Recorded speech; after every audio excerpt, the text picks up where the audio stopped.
Les années 80-90 étaient les meilleures, mais vous n'êtes pas prêts pour ce débat. C'est ce que je lis assez régulièrement sur les réseaux sociaux sous des vidéos qui recréent ces années-là par le biais de l'IA, sur des comptes qui postent des extraits de pubs, de séries, de musique de l'époque. Et ce qui est intéressant de constater, c'est que ces commentaires viennent autant de personnes qui ont grandi durant cette période que de jeunes qui ne les ont jamais connus.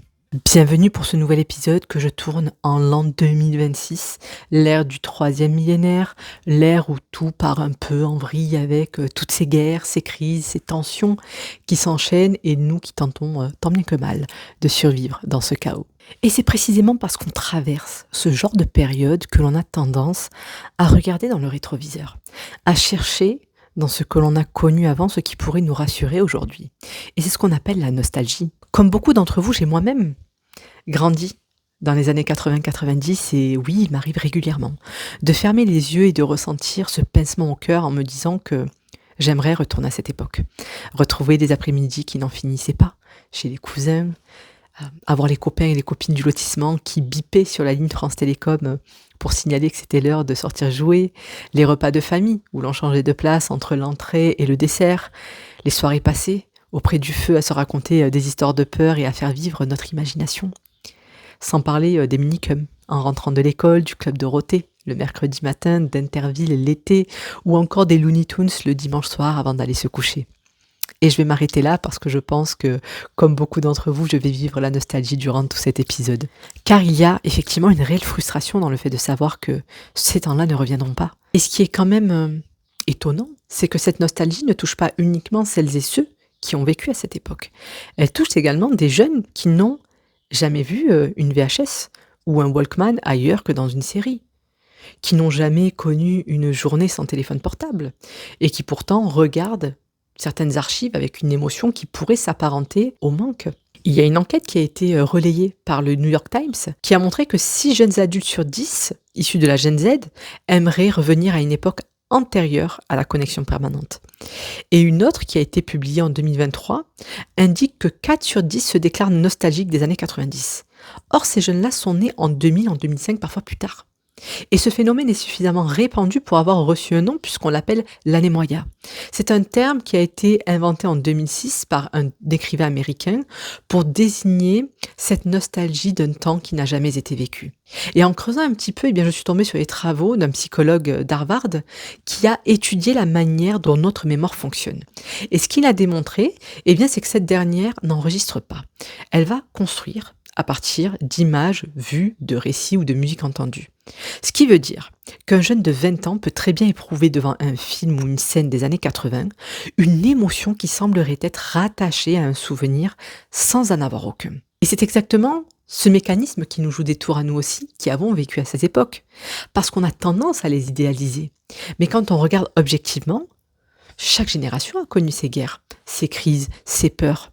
Il y a eu 1914, 40, la guerre froide, les attentats des années 90, la crise économique de 2008. Et c'est là qu'on constate que finalement, il n'y a pas eu vraiment d'époque tranquille. Donc ce qu'on idéalise finalement, ce n'est pas l'époque elle-même, c'est ce qu'on en a retenu, filtré par notre regard d'enfant ou d'adolescent, à un moment où nous-mêmes n'avions peut-être pas encore apporté le poids du monde. Et c'est là qu'on touche selon moi à un point important, c'est que la nostalgie collective que l'on observe en ce moment ne semble pas parler vraiment du passé. Elle parle au contraire du présent. Elle parle de notre époque et de la difficulté de plus en plus grande à y vivre. Quand vous regardez les jeunes autour de vous, ce qu'ils disent vouloir retrouver, ce n'est pas un événement précis d'il y a 15-20 ans en arrière. Ce n'est pas une chanson ou un film. C'est une époque où l'on n'était pas constamment connecté. Une époque où l'attention ne se monnayait pas, où les images allaient moins vite, où il y avait des moments de creux dans une journée. Ce qu'ils projettent dans ces années 90 ou 80, c'est en réalité l'absence des mécanismes qui les épuisent aujourd'hui. Et pour les générations plus âgées, c'est la même chose. Quand quelqu'un de 50 ans pense à son enfance des années 70 avec émotion, ce qu'il regrette, ce n'est pas toujours l'enfance, c'est tout ce qu'il a perdu depuis. Le rythme de vie, une forme d'insouciance, des amitiés, un temps où il y avait encore tant de choses à découvrir. Et puis si on prend encore plus de recul, on peut aussi se dire que dans les années 90, il y avait déjà beaucoup de gens qui étaient nostalgiques des années 60. Et dans les années 60, certaines personnes idéalisaient l'avant-guerre. C'est comme si chaque génération regardait celle d'avant comme l'âge d'or perdu. Ce qui veut dire que sur le moment, personne ne se sait nostalgique. Dans les années 80 ou 90, on ne vivait pas ces années-là comme une époque magique. On les vivait simplement, comme je suis en train de vous parler aujourd'hui, avec nos joies, avec nos peines, comme on vit à l'instant présent finalement. Et dans 20 ans, eh bien, on sera probablement nostalgique de 2026, de cette année que beaucoup d'entre vous, d'entre nous, trouvent dur à vivre en ce moment. Donc finalement, ce qu'on regrette, est-ce que ce n'est pas plutôt une façon de vivre le temps? Parce que ce qui a le plus changé entre ces années-là et aujourd'hui, c'est bien notre rapport au temps. Avant, il y avait toujours quelque chose qui nous mettait dans l'attente, qui nous stimulait. Avant, les choses se méritaient.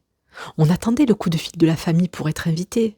On attendait le mercredi pour notre dessin animé préféré. On attendait Noël pour avoir un jouet qu'on avait en tête depuis des mois. On attendait qu'une chanson passe à la radio pour pouvoir l'enregistrer sur une cassette. Alors qu'aujourd'hui, on a accès à tout immédiatement. Et finalement, on pourrait se dire que ce que l'on a gagné en accessibilité, eh bien, on l'a perdu en intensité. En 2026, on regarde un film en consultant son téléphone. On écoute de la musique en marchant. On répond à un message en mangeant. Notre attention est partagée entre 10 choses en permanence. Et le temps que l'on consacre vraiment à une seule activité, c'est considérablement réduit. Et je ne sais pas si vous l'avez remarqué, mais c'est un petit peu pareil pour les relations, qu'elles soient amicales, amoureuses ou même familiales. Le fait d'avoir à disposition une technologie qui nous permet d'entrer en contact instantané avec l'autre fait que parfois on ne ressent même plus le besoin de passer du temps avec. Et quand je parle de temps, c'est de programmer une activité, de s'inviter à la maison, de prendre des vacances ensemble, de se voir comme un couple de l'époque l'aurait fait. Je vois dans mes accompagnements tellement de personnes qui me disent: «Mais Myriam, moi aujourd'hui je me vois pas m'installer avec mon mec ou avec ma copine, pour vivre H24. Limite, ça serait mieux qu'on ait un appartement chacun. On est tellement toujours en contact que c'est peut-être pas nécessaire». Ce que je veux dire par là, c'est que ce n'est pas seulement le temps qui a changé, c'est tout ce qui a entouré les choses que l'on aimait. Je vais prendre l'exemple de la VHS. On n'est pas nostalgique de la VHS. On est nostalgique de l'univers qui allait avec. Le fait que tout le monde n'avait pas forcément de magnétoscope nous faisait nous réunir chez ceux qui en avaient. Avoir une nouvelle cassette à la maison était un événement, on l'attendait. On entrait systématiquement en relation avec les autres, ne serait-ce que pour se prêter un film avec les voisins ou avec la famille. On regardait à plusieurs un film qu'aujourd'hui on préfère regarder seul. Et puis peut-être que certaines et certains d'entre vous se rappellent lorsque nos parents cachaient certaines VHS en haut de l'armoire parce que nous n'avions pas l'âge de les visionner. Mais rappelez-vous ce que ça créait entre nous. On s'organisait pour aller les attraper en douce, on était là, on posait des stratégies, tout ça créait du lien. Donc la VHS n'était pas juste un film, c'était une façon de se connecter avec les autres. C'était des moments partagés, c'était des interdits que l'on contournait ensemble. Et c'est tout cela que l'on regrette quand on revoit ces vieilles boîtes au fond d'un tiroir. Et oui, parce que pour certains, elles sont encore là. Et c'est quelque chose qui caractérisait aussi cette époque et qui paraît presque oublié aujourd'hui. Ces objets nous appartenaient. On les achetait, on les rangeait chez nous, on pouvait les garder 10, 20 ans, les retrouver des années plus tard au fond d'un carton, les transmettre à nos enfants. La musique, les films, les livres, les photos, tout ce qu'on avait une vraie place chez nous.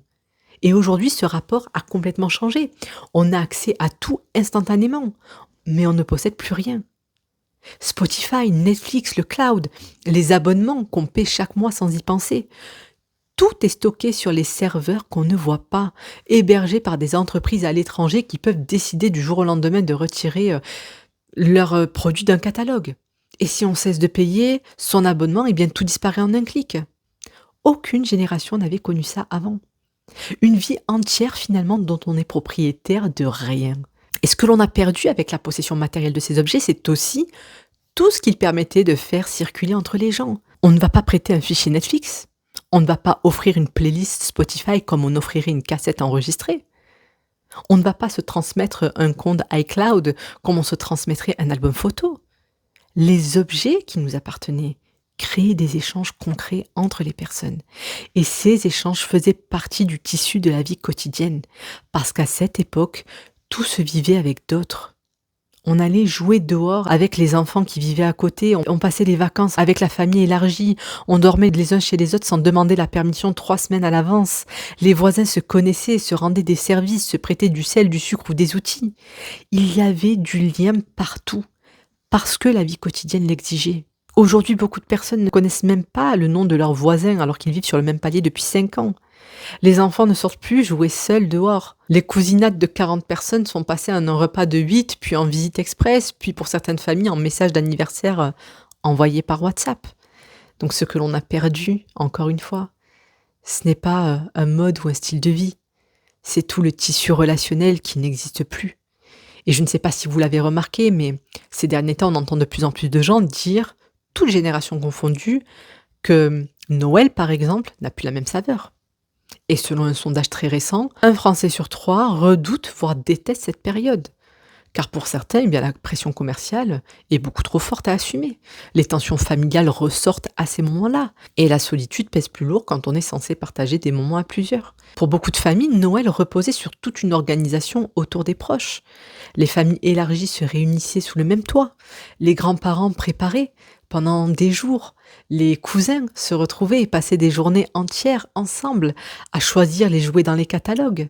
Les voisins s'invitaient les uns les autres. La transmission se faisait concrètement en préparant, en cuisinant ensemble, en chantant ensemble, en décorant le sapin ensemble. Aujourd'hui, ces moments sont devenus plus rares pour certaines familles, car eh bien, les rythmes de travail se sont accélérés. Les enfants partent étudier ou travailler loin de leurs parents. Et se réunir eh bien, demande des congés, des moyens et une certaine logistique qui rendent ces moments collectifs un peu plus difficiles à organiser. Donc ce qu'on regrette quand on pense au Noël d'avant, eh bien, c'est cette vie de famille et de quartier qui s'est profondément modifiée. Et moi, il y a quelque chose qui m'a vraiment frappée en réalité quand j'ai voulu faire ce podcast sur la nostalgie, mais c'est que c'est vraiment devenu une stratégie commerciale. Prenez la série Stranger Things. Cette série a fabriqué toute l'atmosphère des années 80, avec le bruit des synthés, les typographies au néon, les bruits de cassettes, les vélos d'enfants d'époque, les couleurs saturées. Tout est calibré pour déclencher une émotion nostalgique, y compris chez des gens qui n'ont jamais vécu à cette époque. Et d'ailleurs, en 2022, la chanson Running Up That Hill de Kate Bush, sortie 37 ans plus tôt, est redevenue le tube de l'été grâce à son utilisation dans la série. Des millions de jeunes l'ont écoutée comme s'ils l'avaient toujours connue. Et ce n'est qu'un exemple parmi tant d'autres. Il y a Renault qui a relancé sa R5 redessinée à l'identique. Polaroid est en train de revenir, les vinyles aussi. On a remodernisé la fripe et la seconde main qui explosent à travers les sites comme Vinted, etc. Toutes ces marques ont compris que l'on vend mieux un objet, un service ou une expérience quand ils sont rattachés à une charge émotionnelle importante. Et la politique, elle aussi, fait d'ailleurs appel à ce levier. Quand Donald Trump utilise le slogan Make America Great Again, il joue exactement sur l'idée qu'un passé idéalisé aurait été perdu et qu'il faudrait y revenir. C'est-à-dire que la nostalgie est instrumentalisée selon ce que l'on veut vendre ou le message qu'on veut faire passer. Alors cela dit, je pense qu'il faut faire encore une fois attention à ne pas tout enjoliver. L'époque que l'on regrette aujourd'hui à travers les réseaux sociaux est aussi une époque bien où certaines femmes ne pouvaient pas ouvrir de compte en banque, ni travailler sans l'accord de leur mari. C'est une époque où le viol conjugal n'a été reconnu par la loi française qu'en 90, où les violences éducatives sur les enfants étaient considérées comme normales, et où personne ne s'en émouvait. Et il y a plein d'autres exemples comme cela, mais ce que je veux dire par là, c'est qu'au-delà de tout ce que je viens de citer, tout n'était pas forcément plus simple, ni plus doux, ni plus heureux.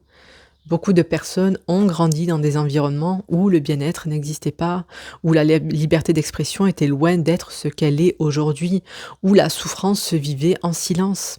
Et pour ces personnes, eh bien, le présent vaut peut-être mieux que le passé, et c'est légitime. Donc la nostalgie collective n'est jamais universelle, elle parle uniquement à celles et ceux qui ont finalement quelque chose à regretter.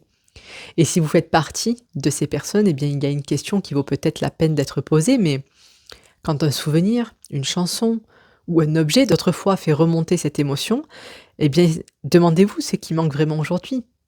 Est-ce que c'est une présence, un visage, une époque de votre vie où vous étiez plus disponible, plus léger, plus libre? Car la nostalgie pointe toujours vers quelque chose qui, dans notre vie actuelle, n'a plus sa place. Et c'est vraiment là que le travail commence.